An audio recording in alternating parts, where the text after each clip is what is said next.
the United States is prepared to shut it down. This recent declaration by Donald Trump signaled a total physical blockade of the Strait of Hormuz, turning the world's most critical maritime chokehold into a military fortress. The move is a preemptive strike against Iran's Strait of Hormuz Toll Act, a legislative maneuver to extort transit fees from foreign vessels. Facing a domestic economy strangled by a 40% inflation rate and billions in frozen assets, Tehran has pivoted from geopolitical provocation to a desperate business model: the Tehran Toll Plaza. Military analysts describe this as a nested blockade, an attempt to break an enemy's blockade by blocking it first. Iran aims to privatize the strait to generate an estimated $15 billion annually, a financial lifeline against Western maximum pressure. In response, the Trump administration's logic is blunt. If Iran tries to turn a global commons into a private cash cow, the U.S. will simply weld the gate shut. It is a scorched earth strategy for the high seas.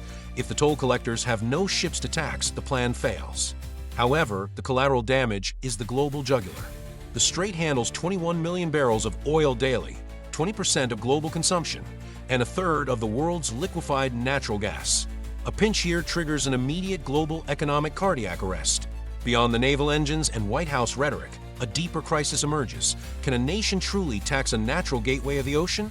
To understand if Iran's highway robbery has any legal legs, one must look back to a time when the Baltic Sea was a private Danish ATM.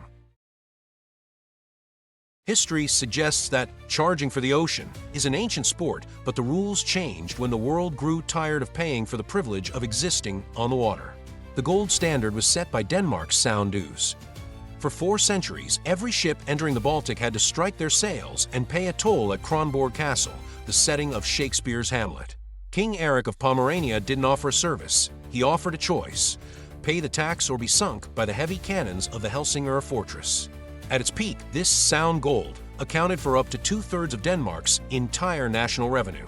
The stalemate broke in the 1850s when an emerging United States refused to acknowledge medieval tributes on the high seas. In 1855, U.S. Secretary of State William L. Marcy famously declared the dues a relic of a barbarous age. Tensions spiked during the Franklin incident, where an American merchant vessel nearly triggered a war by refusing to strike its colors. Fearing a coalition of trading powers, Denmark was forced into the 1857 Treaty of Copenhagen. This global buyout saw trading nations pay Denmark a one-time lump sum of 30 million riksdaler, billions in today's value, to purchase perpetual freedom for the strait. It was history's most expensive exit fee, paid only because Denmark was the sole, undisputed gatekeeper. The Ottoman Empire operated on similar logic in the 16th century, treating the Black Sea as a private Ottoman lake, where merchant ships from Venice and Genoa paid heavy sovereign rent. Modern Turkey, however, plays a subtler game. Under the 1936 Montreux Convention, Turkey is prohibited from charging a transit fee for the Bosphorus. Instead, Ankara mastered the service fee loophole. In 2023, Turkey revalued the golden franc, a gold-linked accounting unit from the 1930s, effectively hiking fees for lighthouses and rescues by over 400% overnight. The International Chamber of Shipping protested, but the move remained technically legal because it was framed as maintenance, not a toll. Iran's gambit faces a hurdle Denmark and Turkey never had: shared occupancy. Unlike the Bosphorus, the Strait of Hormuz is a shared corridor.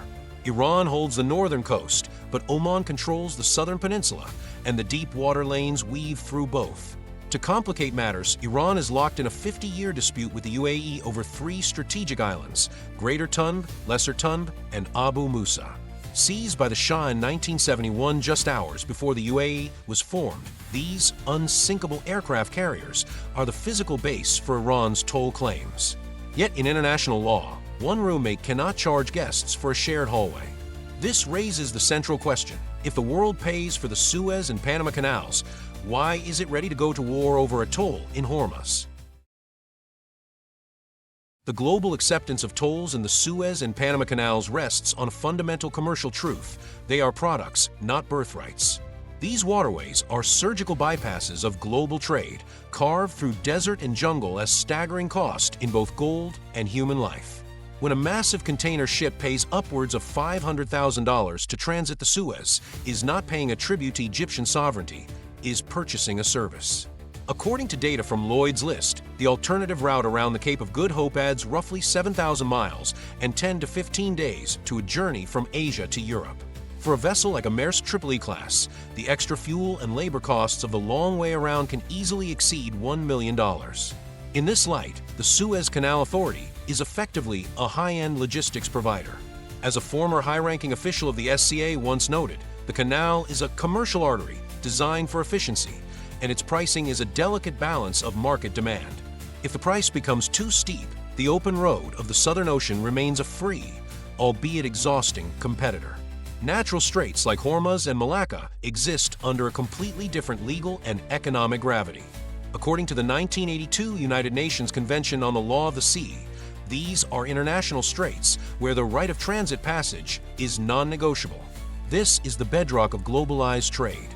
Consider the Strait of Malacca, a funnel that handles over 90,000 ships a year, including a massive portion of the world's energy supply.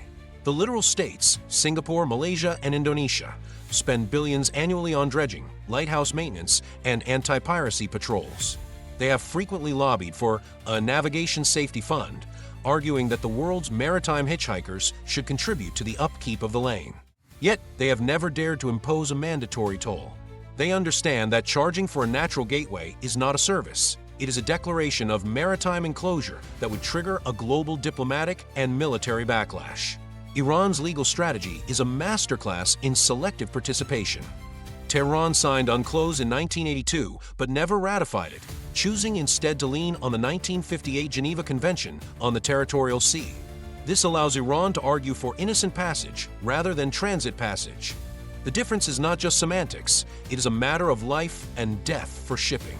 Under innocent passage, a coastal state can temporarily suspend transit if it deems a ship a threat to its security. Under transit passage, no such suspension is allowed. To Tehran, a U.S. carrier strike group is not a passing vessel. It is a floating security violation. It is the maritime equivalent of a protection racket. Pay us to ensure we don't have to protect the world from the very instability we might trigger. This legal tap dancing collapses when it hits the reality of shared geography. The Strait of Hormuz is not a one-man show. On the southern side of the 21-mile gap sits the Sultanate of Oman's Musandam Peninsula. Crucially, the strait is managed by a traffic separation scheme, TSS, a sort of maritime divided highway designed to prevent collisions. Because of the seabed's topography, the outbound lane, the one carrying the world's loaded supertankers, actually carves deep into Omani territorial waters. This puts the Switzerland of the Middle East in an impossible position. Historically, the Sultanate has acted as the messenger of the Gulf, the quiet back channel for every major U.S.-Iran negotiation. However, unilateral Iranian toll ruins Oman's brand of neutrality. If Tehran demands payment for a ship that is technically sailing through Omani waters, it isn't just taxing trade, it is infringing on Omani sovereignty. As one Muscat-based diplomat recently noted, we are being forced into a sovereignty sandwich. If Oman ignores the toll, they risk Iranian ire. If they support it, they face a total rupture with the West. The result is a diplomatic paralysis that turns a shared waterway into a potential flashpoint for a roommate brawl with global consequences. Beyond the physical toll, there is the shadow tax of the insurance market. Even if a ship refuses to pay Iran a single rial, the mere threat of the Strait of Hormuz Toll Act has sent shockwaves through Lloyd's of London. Specifically, the Joint War Committee, the group of underwriters who decide which parts of the ocean are dangerous, has the power to reclassify the entire Persian Gulf as a listed area. These men are not government officials, yet their decisions are often more terrifying to ship owners than the threat of a kinetic strike. In the high-stakes world of maritime logistics, there is a brutal realization. Missiles might miss, but an insurance invoice never does.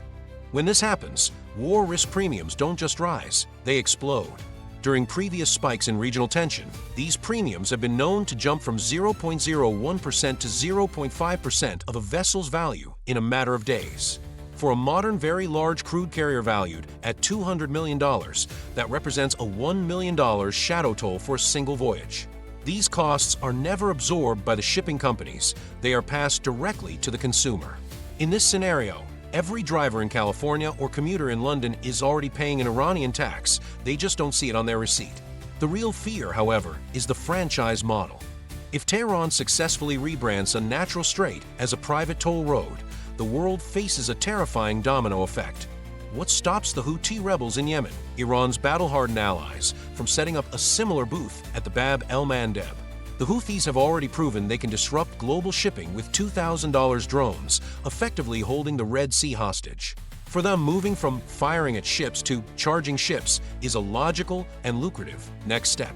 This would create a dual-gate stranglehold on the world's energy and cargo, effectively turning the Arabian Peninsula into a giant, high-priced gated community where the rent is paid in blood and oil. This possibility has sent a shockwave of panic through the Gulf capitals. According to reports from the Wall Street Journal, Saudi Arabia has been quietly but urgently pressuring the Trump administration to solve the Hormuz issue by any means necessary. For Riyadh, this is an existential threat to their Vision 2030 modernization plan. While Saudi Arabia has invested billions in the East-West pipeline to bypass the strait, the pipeline's capacity is a mere fraction of what the world needs. If both the eastern exit, Hormuz, and the western gate, Red Sea, become Iranian-controlled checkpoints, the kingdom essentially becomes an economic island. They would be surrounded by waters they no longer control and taxed by their primary geopolitical rival. We are witnessing the weaponization of geography. For decades, the global economy relied on the assumption that the oceans were a neutral, friction-free highway. As geopolitical strategist Peter Zeihan has often noted, the era of global free trade was a historical anomaly guaranteed by the U.S. Navy. That era is fading. From Turkey's golden franc hikes to Iran's sovereignty tax, we are entering the age of maritime sovereignty, where natural choke points are treated as national ATM machines. The ultimate irony lies in the response from the Trump administration. By declaring a physical blockade to stop an Iranian toll, the U.S. is attempting to save the principle of free navigation by effectively ending it. It is a scorched earth policy for the high seas. If the Trump administration successfully blocks the blockade, it prevents Iran from making a dime, but it also leaves the global economy gasping for air as oil tankers sit idle. As we look ahead, the real danger is the permanent fracturing of the maritime order. When international norms are replaced by fees and nested blockades, the ocean stops being a bridge and starts being a wall. The world is no longer just watching a standoff in a narrow strait, it is watching the sunset of the globalized era. In this new reality, the price of passage is no longer measured by international conventions, but by the reach of a nation's missiles. The free ocean was a choice made by the powerful. It appears the powerful are now choosing something else entirely.